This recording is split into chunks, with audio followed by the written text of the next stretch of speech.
మితిమీరిన అత్యాశ కొంపలు ముంచుతోంది. సామాన్యుల భవిష్యత్తును అంధకారం చేస్తోంది. అమాయకుల అత్యాశను క్యాష్ చేసుకుంటున్నారు కేటుగాళ్లు. తక్కువ పెట్టుబడితో అధిక లాభాలిస్తామని నమ్మించి కోట్లు కొల్లగొట్టారు కంత్రీ ఫెలోస్. 100-1000 మందిని కాదు, ఏకంగా 55,000 మందిని నట్టేట ముంచారు. దాదాపు 700 కోట్ల రూపాయలు కొల్లగొట్టి పరారయ్యారు. ఇన్వెస్ట్మెంట్ పెట్టిన బాధితులు ఇప్పుడు రోడ్డెక్కి లబోదిబోమంటున్నారు.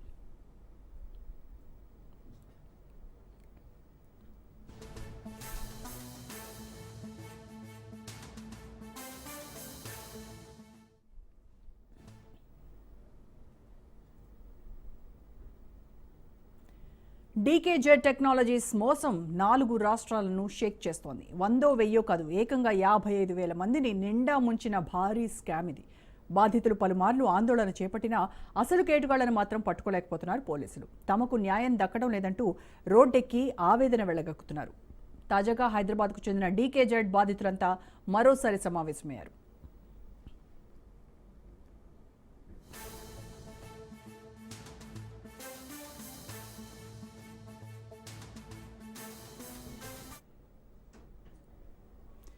తక్కువ పెట్టుబడితో అధిక లాభాలు ఇస్తామని మాదాపూర్లో ఓ కంపెనీ తెరిచారు కేటుగాళ్లు. డీకేజెడ్ టెక్నాలజీస్ పేరుతో అమాయకులకు గాలం వేశారు. కేవలం ఓ వర్గం టార్గెట్గా దుకాణం తెరిచారు. ఆ వర్గాన్ని తమదైన శైలిలో ప్రభావితం చేశారు. 1000 రూపాయల నుంచి కోట్ల రూపాయల వరకు ఎంతైనా పెట్టుబడి పెట్టండి, పెట్టిన పెట్టుబడికి నెల 8 నుంచి 10% వడ్డీ మీ అకౌంట్లో జమ చేస్తామని చెప్పారు.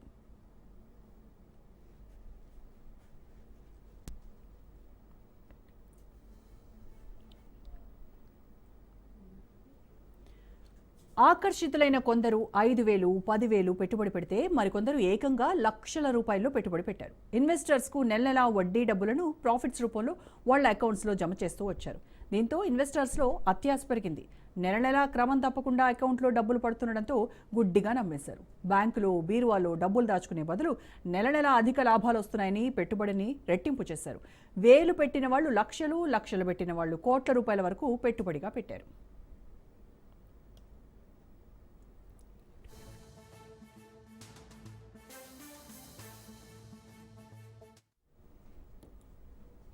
ఒకే వర్గాన్ని టార్గెట్ చేస్తూ వెలిసిన కంపెనీ కావడంతో ఆ వర్గంలో తక్కువ టైంలోనే ఎక్కువ ప్రచారం జరిగింది. ఇన్వెస్టర్స్ కూడా తమ స్నేహితులు, బంధువులతో పెట్టుబడులు పెట్టించారు. రోజుల వ్యవధిలోనే కోట్ల రూపాయలు పెట్టుబడిగా వచ్చి చేరాయి. దీంతో కేటుగాళ్లు మరో అడుగు ముందుకేశారు. సోషల్ మీడియాలో జోరుగా ప్రచారం చేయించారు. Instagram, Facebook, Twitter, Snapchat, YouTube ఇలా దేన్ని వదలకుండా ప్రమోట్ చేసుకున్నారు. టీవీ ఛానల్స్లో యాడ్స్ రూపంలో ప్రసారం చేయించుకున్నారు.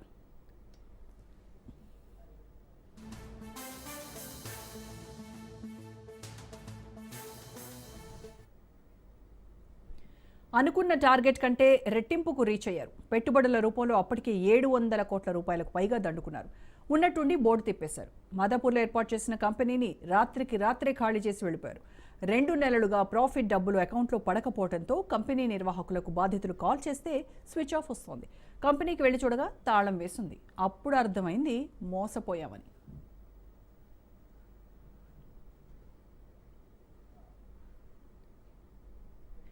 నిండా మునిగాక కానీ తేరుకొని డీకేజెడ్ టెక్నాలజీస్ కంపెనీ బాధితులు ఒక్కసారిగా రోడ్డెక్కారు. ఒక హైదరాబాద్లోనే 18,000 మంది బాధితులు ఉన్నట్టు గుర్తించారు. తెలంగాణ, మహారాష్ట్ర, కర్ణాటకకు చెందిన బాధితులు హైదరాబాద్లో పలుమార్లు ఆందోళన చేపట్టారు. తాము మోసపోయిన విషయాన్ని మీడియా ముందుంచడమే కాకుండా సీసీఎస్ ఎదుట కూడా న్యాయం చేయాలని బైఠాయించి ఆందోళన చేశారు. వందలాది మంది ర్యాలీగా వెళ్లి సైబర్ క్రైమ్ పోలీసులకు కంప్లైంట్ చేశారు.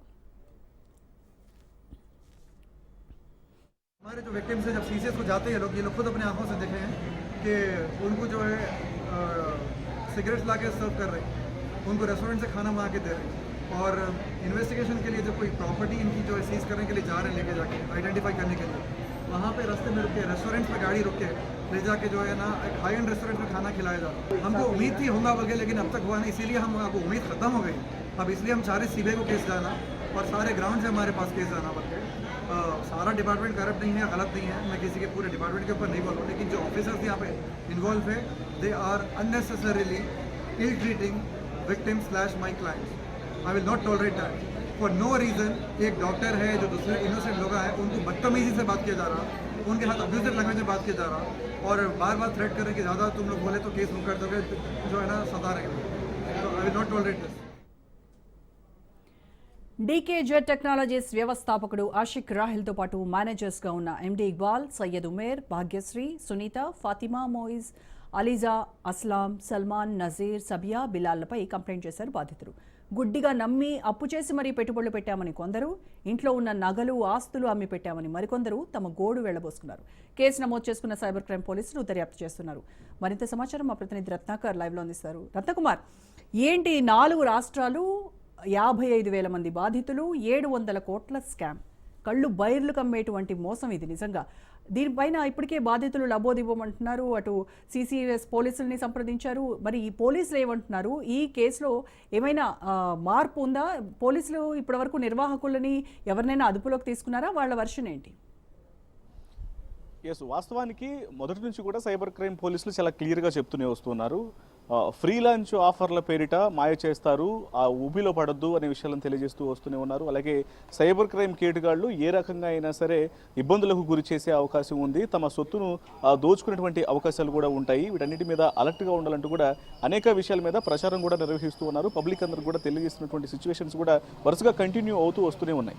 మరోవైపు అధిక వడ్డీల పేరుతో గతంలో ఎన్నో కేసులు అనేవి వచ్చాయి కాబట్టి వీటి ఊబిలో ఈ ఉచ్చులో అసలు పొరపాటును కూడా చిక్కుకోవద్దు అనేటువంటి విషయాలన్నింటినీ కూడా మెన్షన్ చేయడం జరిగింది పలుసార్లు.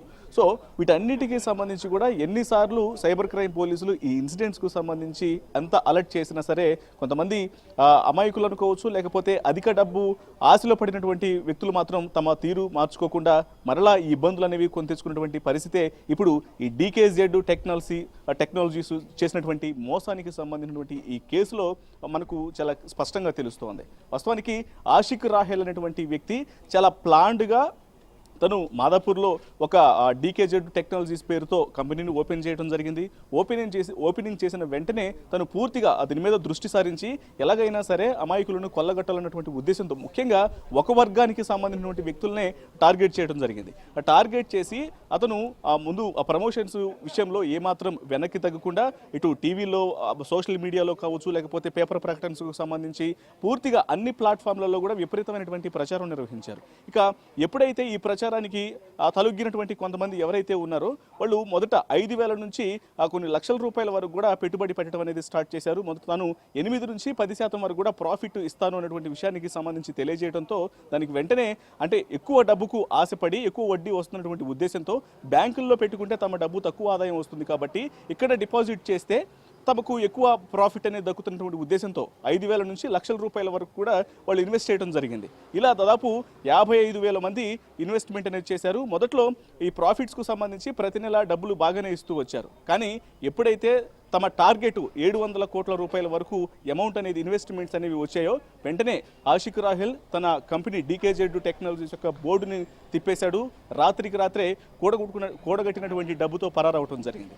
ఇక ఈ విషయం తెలుసుకున్న తర్వాత గత 2 నెలల నుంచి ప్రాఫిట్స్ అనేవి తమ అకౌంట్లో పడట్లేదు అన్న విషయం తెలుసుకున్న తర్వాత ఎవరెవరైతే దాదాపు 55,000 మంది కేవలం హైదరాబాద్లో ఉన్నటువంటి 18,000 మందితో పాటు ఇతర రాష్ట్రాల నుంచి కూడా దాదాపు 55,000 మంది ఉన్నారు కాబట్టి వీళ్ళందరూ కూడా ఈ విషయం అనేది చేరడంతో తాము మోసపోయాము అనేటువంటి విషయాన్ని తెలుసుకున్నారు. మోసపోయామనేటువంటి విషయాన్ని తెలుసుకొని ఇమ్మీడియట్గా వాళ్ళందరూ సైబర్ క్రైమ్ పోలీసులకు ఫిర్యాదు చేయడం జరిగింది. సైబర్ క్రైమ్ పోలీసులు ఈ విషయం మీద ప్రస్తుతం కేసును ఇన్వెస్టిగేషన్ చేస్తూ ఉన్నారు.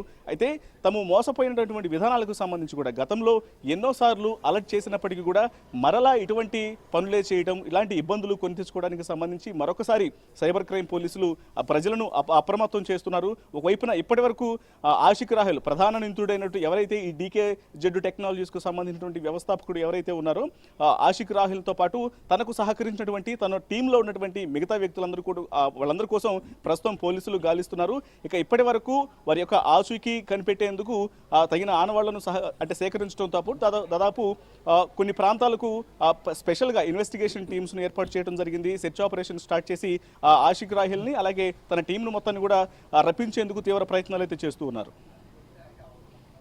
రైట్ రత్నకుమార్.